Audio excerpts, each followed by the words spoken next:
Hey y'all, my name is Adina Barnett Miller, but I'm known to my students as Mrs. B. I've been passionate about West Virginia history for as long as I can remember, but my mom would tell you it all started when I was 3 years old and she bought me a West Virginia counties puzzle at Gino's Pizza. I've taught history in Ripley, West Virginia for over 20 years now, and I'm an adjunct professor who teaches college West Virginia history to high school students. Please join me for West Virginia History with Mrs. B, a field trip across the Mountain State to walk in the footsteps of those who came before us. Hey y'all, today we are coming to you from outside the state of West Virginia. We are in Dayton, Ohio at the National Museum of the United States Air Force. This is a fantastic day trip to take from the state of West Virginia. From where we live, it's less than 3 hours, and the best part, totally free. We spent all day looking at and experiencing so much of Air Force history. So come along and learn a little bit with us as we go and explore the National Museum of the American Air Force. Okay, we are now in the National Aviation Hall of Fame portion of the museum, and I wanted to show you that they have an entire section dedicated to West Virginia and Lincoln County native Chuck Yeager. So if you'll come closer, we're going to show this. Here's a picture of Chuck Yeager. Yes, Yeager Airport in Charleston is named for him. There's also a statue for him when you drive into Lincoln County. So it says here, Air Force Captain Chuck Yeager steps forward to test fly the nation's first rocket-powered research class, the Bell X-1. He was rugged, audacious, highly accomplished. He is the embodiment of a test pilot, and the Z-1 is a test pilot's dream. Its sole objective is to smash through the seemingly impenetrable sound barrier, the wall of the sky, that many argue cannot be conquered, and Yeager resolves to beat the barrier or to die trying. And so here he is in his plane on October 14th, 1947, flying over the Mojave Desert. He's in the Z-1, and he fires the rocket engine, and the plane buffets wildly. He wrestles control of it, and it smooths out. And they hear this thunderous blast, which is the fact that the plane has now pierced the sound barrier, and we've heard the first sonic boom in human history. So, pretty amazing to think about. But Chuck Yeager, here he is. Here's the X-1. Here's one of his historical pictures as well. So, pretty proud of West Virginia's native son. He's the first guy in human history to break the sound barrier. Okay, so we are in the National Aviation Hall of Fame, and I wanted to point out that the Tuskegee Airmen are honored in the National Aviation Hall of Fame. They were, many of them, students at the Tuskegee Institute, which was founded by Booker T. Washington, a West Virginia native. Also, there are going to be several men from the West Virginia State University, what was at the time called the West Virginia Colored Institute, who were part of this illustrious group of airmen who fought in World War II. This is the Legacy of Equality exhibit at the museum, and so it's about the Tuskegee Airmen. So I wanted to show it to y'all because there were a lot of people who attended West Virginia State University, which was at that time known as the West Virginia Colored Institute, who got training on flying at West Virginia State, there at the airport at West Virginia State, and they went on to go to Tuskegee, Alabama to become pilots. It's the first African American flying force were the Tuskegee Airmen.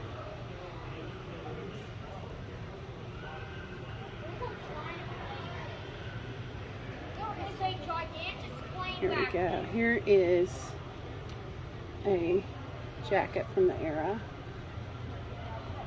I'm gonna take us.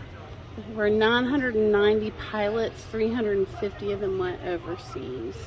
They shut down 112 enemy aircraft, 150 aircraft on the ground, knocked out 600 railroad cars, 40 boats and barges. Approximately 150 of the 350 were killed in combat or in accidents, and 32 of them became POWs.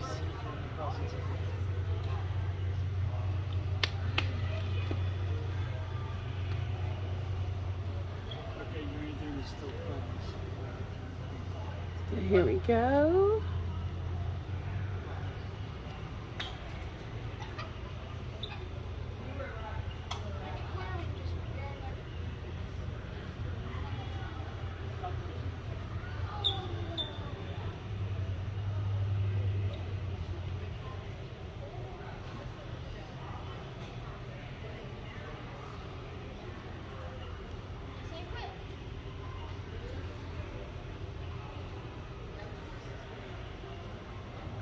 So this is about the background of the Tuskegee Airmen, about why they were established. Tuskegee, to tie this to West Virginia, the Tuskegee Institute was established in 1881 by Booker T. Washington, who grew up in Malden in what is now West Virginia. And so it was only appropriate that the training for the Tuskegee Airmen began at a historically black college in the South, in Alabama. And so here you can see, these are some of the pictures.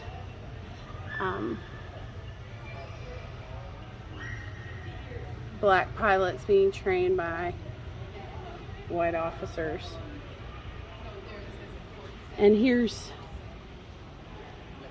a poster used during World War II to recruit African Americans, not only to buy war bonds, but also to become part of the war effort. Alright, we're going to talk a little bit about the Women's Army Corps. These women are known as WAFs, and they served in Europe. They're going to do things like administrative work, be mechanics. They're also going to fly planes where they need to get to. I want to point out that during World War II, that the military was still segregated. That's why we had groups like the Tuskegee Airmen. But the people that I wanted to point out and talk about with talking about the WAFs is the fact that African American women were not permitted to be as part of the Tuskegee Airmen, and nor were they allowed to be in the WAFs. The WAF was for white women only. It will not be until 1948 that the U.S. military is desegregated by hereditary. This plane is one of the reasons I love history.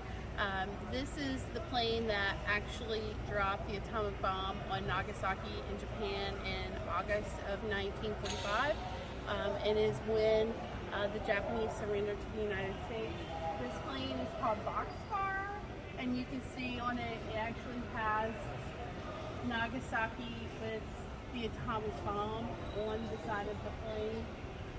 This is in the World War II hangar here at the museum, and you can come and see it. And if you're unaware, the Enola Gay, which dropped the atomic bomb on Hiroshima, is at the Smithsonian Museum at Dulles Airport in Washington.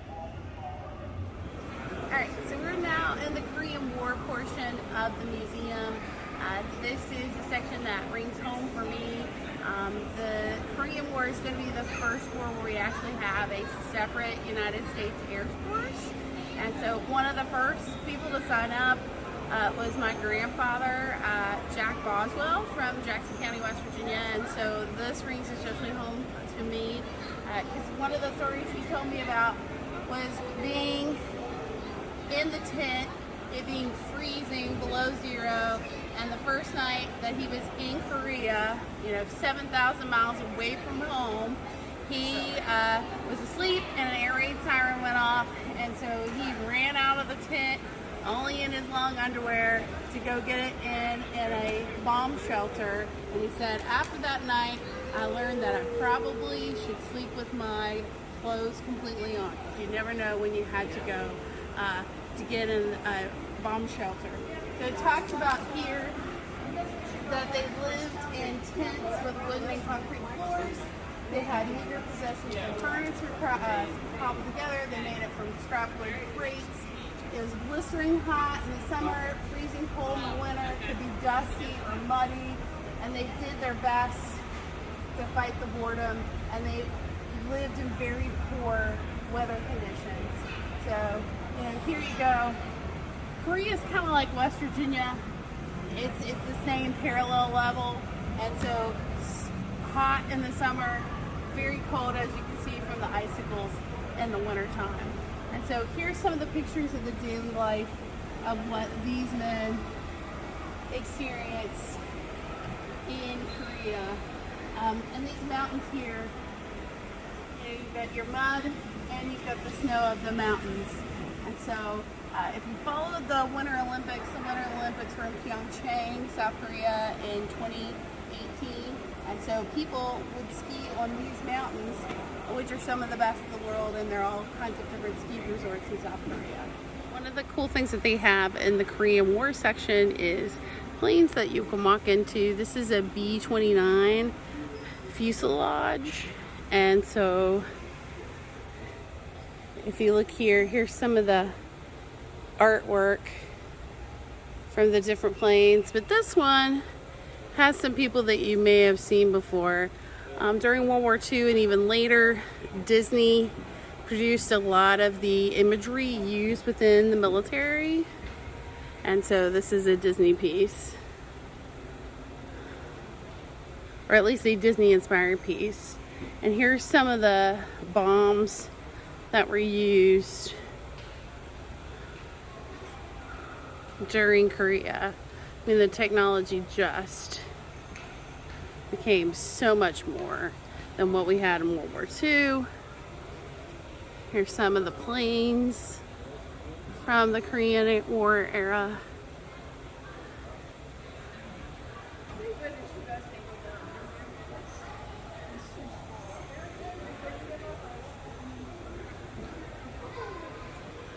Here's some more of the planes in the Korean War section. Look how colorful the tail is.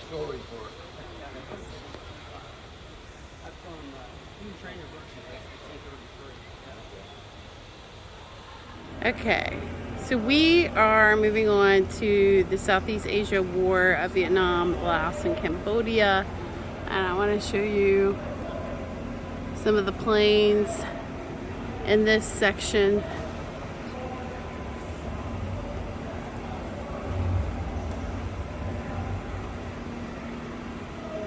And you can get an idea for how much the technology advanced between the Korean War, which there was a ceasefire in 1953, to when the United States became involved in the Vietnam conflict in the late 1950s, and of course the 1960s into 1970s. So you can see here it just continues to amplify, and of course these planes are painted with camouflage.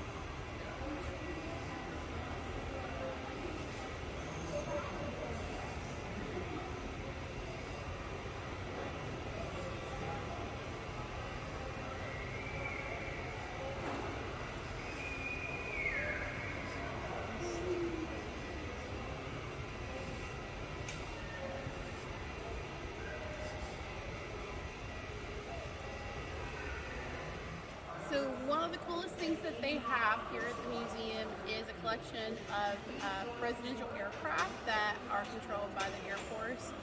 And so you can come and go into these planes to see them. The biggest one we got behind us, this is the actual Air Force One.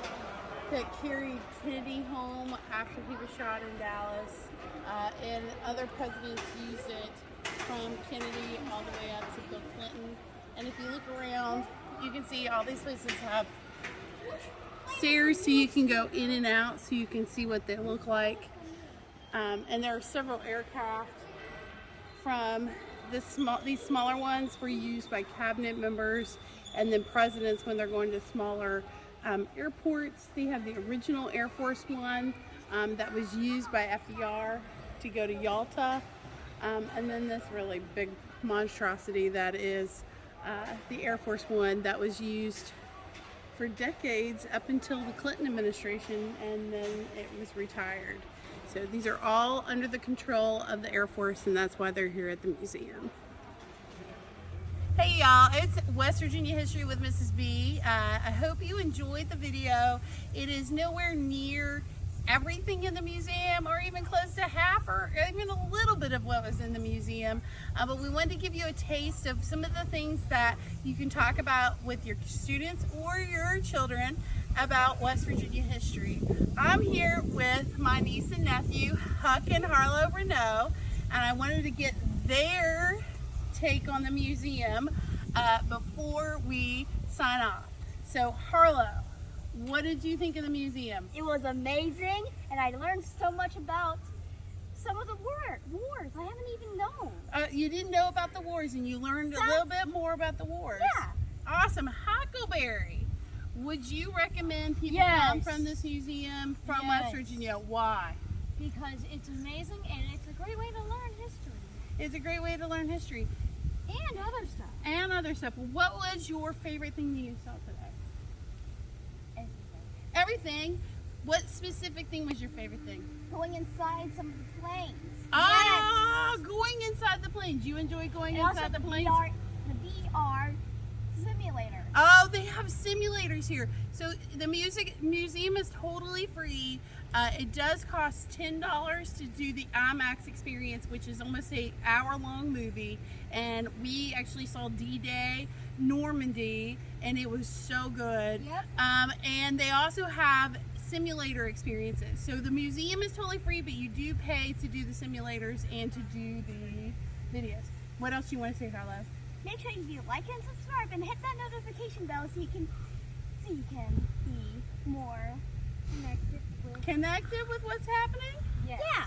All right. Be more notified whenever a new video like this one comes out. Yeah. Listen, they have watched YouTube like religiously since before they could talk, and now they are YouTube stars. Is that what you are? Yes. All right. Tell everybody goodbye, and we'll see them soon. See you in the next one. Bye.